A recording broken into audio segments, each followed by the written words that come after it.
Please subscribe and don't forget to press the bell icon to get notified whenever we upload a new video.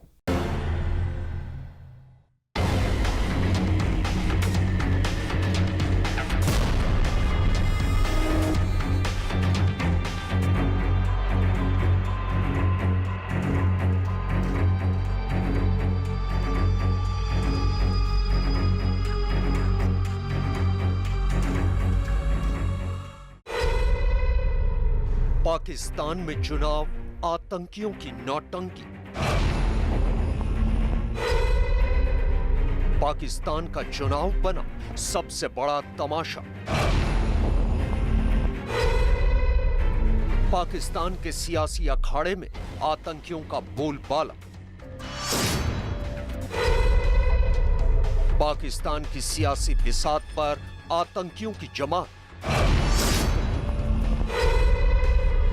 Pakistan के सियासी मैदान में आतंकी सरगनाओं की हुंकार। पाकिस्तान का चुनाव इलेक्शन बना सिलेक्शन। क्या पाकिस्तान में आतंकियों की सरकार बनने वाली है? क्योंकि जिस तरह से इस बार पाकिस्तान में इलेक्शन के नाम पर सिलेक्शन हो रहा है, उसे देखकर तो यही लगता है कि इस बार पाकिस्तान के प्रधानमंत्री की गद्दी पर वही बैठेगा जिसको सेना प्रधानमंत्री बनाना चाहेगी। इलेक्शन के नाम पर सिलेक्शन, यही तो वो साजिश है जिसका खेल मौजूदा वक्त में पाकिस्तान की सियासत की बिसात पर खुलेआम खेला जा रहा है। नमस्कार, मैं हूं दिग्विजय सिंह और आप देख रहे हैं साजिश।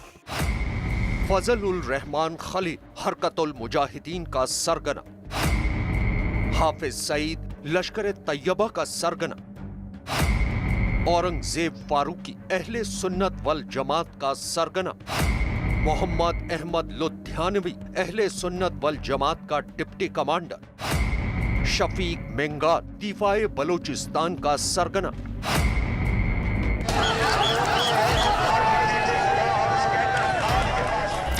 पाकिस्तान में 25 जुलाई को होने वाले चुनाव में चुनाव के नाम पर तमाशा हो रहा है। कमाल देखिए, पूरी दुनिया जिन आतंकी सरगनाओं को पकड़ने के लिए बेताब है, पाकिस्तान की सेना की ताकत के बूते वही आतंकी सरगना आज पाकिस्तान की सियासी जंग में अपनी किस्मत आजमा रहे हैं।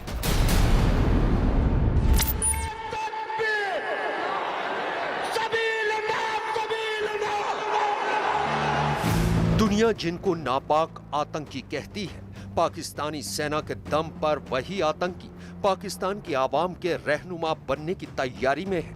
हैरानी इस बात की है कि पाकिस्तान में 25 जुलाई को आम चुनाव होने जा रहे हैं, लेकिन ये चुनाव लोकतंत्र का तमाशा बनकर रह गए हैं,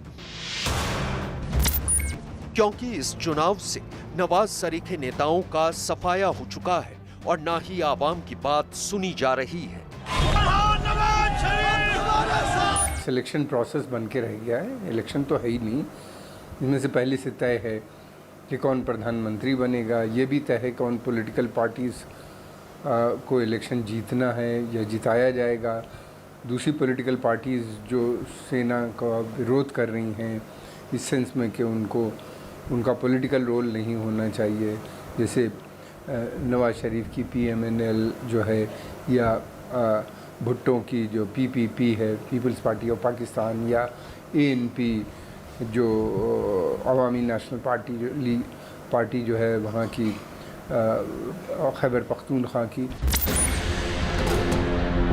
पाकिस्तान की सेना और उसकी खुफिया एजेंसी ISI इस बात को तो अच्छी तरह से जानती है कि अगर पाकिस्तान का प्रधानमंत्री हाफिज सईद सरीखा आतंकी बना तो दुनिया में उसकी बदनामी होगी।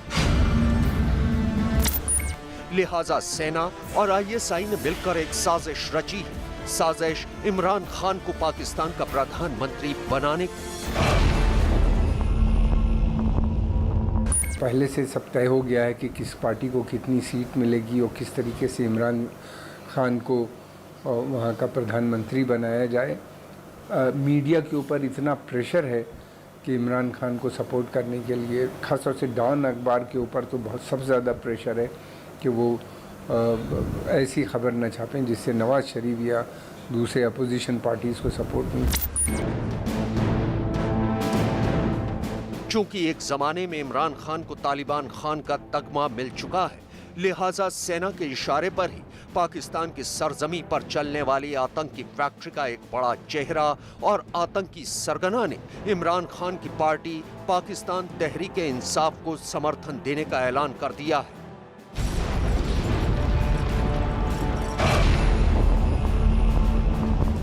ओपनली कैंपेन कर रहे हैं और सपोर्ट कर रहे हैं इमरान खान की पार्टी को। इनके कार्यकर्ता उनके लिए कैंपेन कर रहे हैं। इस तरह से जैसे चल रहा है, मैंने नहीं देखा कहीं ऐसा। फजल उल रहमान खलील, आतंकी संगठन हरकतुल मुजाहिदीन का सरगना। आपको बता दें कि फजल उल रहमान खलील आतंक का वो सरगना है जिसका नाम अमेरिका की स्पेशली डेजिग्नेटेड ग्लोबल टेररिस्ट की लिस्ट में शामिल है और मौजूदा वक्त में फजल उल रहमान खलील ने दुनिया को धोखा देने के लिए अंसार उल उम्मह नाम की एक राजनीतिक पार्टी बनाई हुई है और वो भी पाकिस्तान की सियासी जंग में कूदा हुआ है। फजल रहमान खलील जो हैं ये सब आतंकवादी संगठन से जुड़े हुए हैं और इनके खिलाफ तो जिसे कहना चाहिए ग्लोबल वारंट है इन लोगों के खिलाफ। इनमें से ये हुए, हाफिज सईद हुए या इस तरह के बहुत से वहाँ पे आतंकी, बड़े आतंकी हैं। उनके अलावा एक दर्जनों और हैं जिनको, और जो संस्थाएं हैं उनको यूनाइटेड नेशन सिक्योरिटी काउंसिल की एजेंसी ने आतंकवादी संगठन घोषित कर रखा है। उसके बाद भी वही सब लोग इलेक्शन लड़ रहे हैं, उनको लेजिटिमेसी दी जा रही है। उसमें फजल रहमान भी एक हैं। चुनावी विश्लेषकों का मानना है कि अगर इमरान खान को पाकिस्तान के आतंकियों का समर्थन हासिल हो जाता है तो फिर उन्हें पाकिस्तान का प्रधानमंत्री बनने से कोई नहीं रोक सकता और फिलहाल इमरान खान के लिए ये काम सेना के इशारे पर हरकतुल मुजाहिदीन का सरगना फजल उल रहमान खलील कर ही रहा है। आतंकवादी जो संगठन हैं जो इलेक्शन लड़ रहे हैं वो अपनी खुलेआम पॉलिटिकल पार्टीज़, रैलीज़, प्रचार, या इमरान खान की पार्टी वो प्रचार कर रही है। बाकी लोग तो बिल्कुल इलेक्शन में उनका कोई कैंपेनिंग नज़र नहीं आती। तो ये एक सिलेक्शन प्रोसेस है, इसको इलेक्शन के नाम पे लेजिटिमाइज़ किया जा रहा है।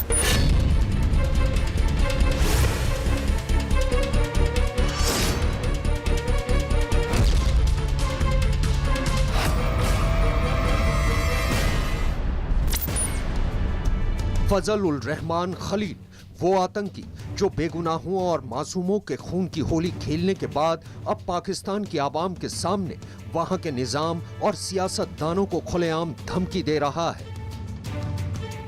इंशाअल्लाह आप देखेंगे वो वक्त करीब आने वाला है कि पाकिस्तान की दीनी जमातें, पाकिस्तान की इस्लामी सोच रखने वाली तहरीकें सब इकट्ठी होकर इस मुल्क के ऊपर इंशाअल्लाह हुक्मरानी करेंगी। पाकिस्तान की उजड़ी सियासत में अब आतंकी सुल्तान बन चुके हैं, ये बात भी किसी से छिपी हुई नहीं है। लिहाजा पाकिस्तान का प्रधानमंत्री भले ही हाफिज सईद का नजदीकी बने या फिर इमरान खान, दोनों ही सूरत हाल में पाकिस्तान की सरजमी पर पलने वाले आतंकी किंग मेकर के रोल में नजर आएंगे। यानी पाकिस्तान के प्रधानमंत्री का बर्बाद भविष्य आतंकियों के हाथों लिखा जाएगा।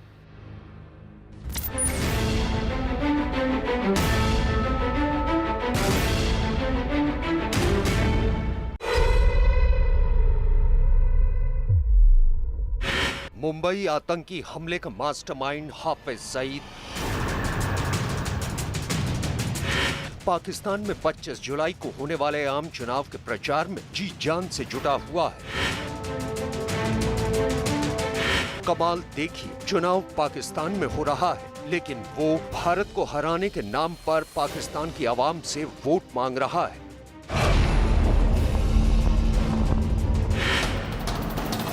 हाफिज खुलेआम अपनी जहरीली जुबान से हिंदुस्तान के खिलाफ जहर उगलकर पाकिस्तान की जनता को बरगलाने में लगा हुआ है।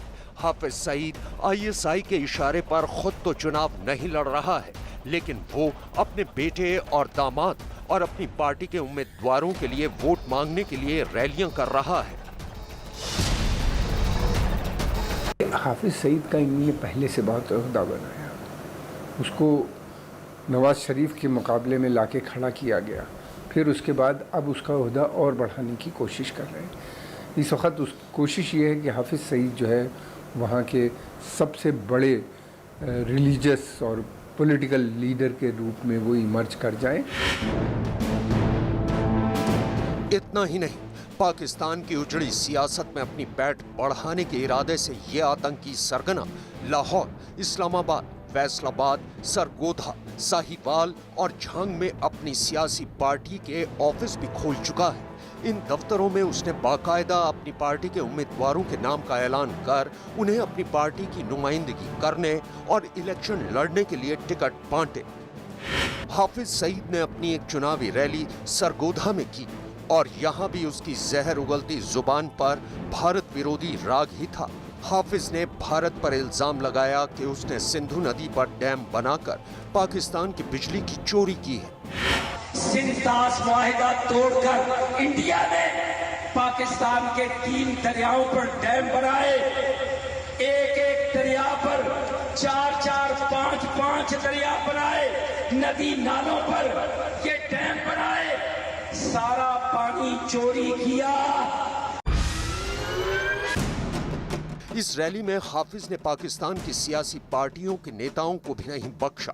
उसने सरेआम ये ऐलान किया कि पाकिस्तान के ज्यादातर लीडर चोर हैं। उसने लोगों से अपील की कि उन लोगों को वोट दो जो पाकिस्तानी नदियों पर भारत को बांध बनाने से रोक सके।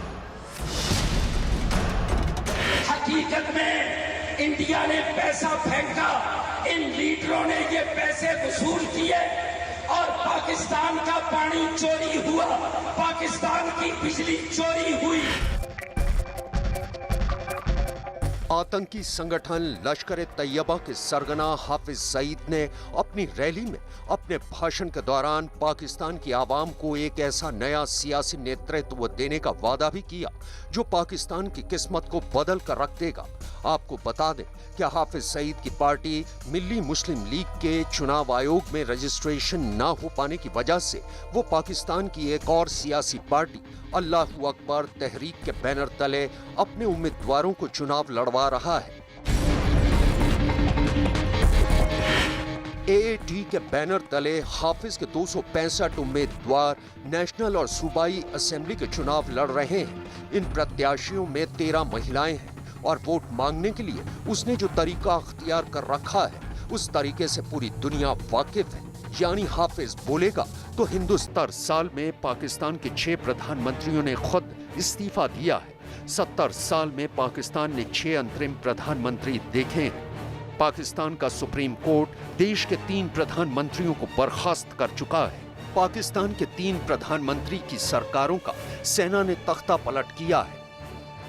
पाकिस्तान का मानना ये है, उन लोगों की वहाँ की सेना जो सबसे शक्तिशाली इंस्टीट्यूशन ये है कि केवल एक ही माध्यम बचा है, तालिबानाइजेशन, जिसके माध्यम से पाकिस्तान को आगे बढ़ाया जा सकता है और उसका वर्चस्व वहाँ पे बना रहे। तो उसके लिए वो ये पूरी कोशिश कर रहे हैं। इलेक्शन इसलिए करा रहे हैं, दिखाने के लिए अपनी जनता को वो बेवकूफ़ बनाने की कोशिश कर रहे हैं। इन आंकड़ों को तो देखकर लगता है कि पाकिस्तान की सियासत में सेना और उसके खुफिया एजेंसी ISI की दखल अंदाजी हमेशा बनी रही है और बनी रहेगी। पाकिस्तान की प्रधानमंत्री की कुर्सी पर वही शख्स बैठ सकता है जिसको सेना का समर्थन हासिल हो, लेकिन इस बात की कोई गारंटी नहीं है कि वो शख्स भी अपना कार्यकाल पूरा कर ले।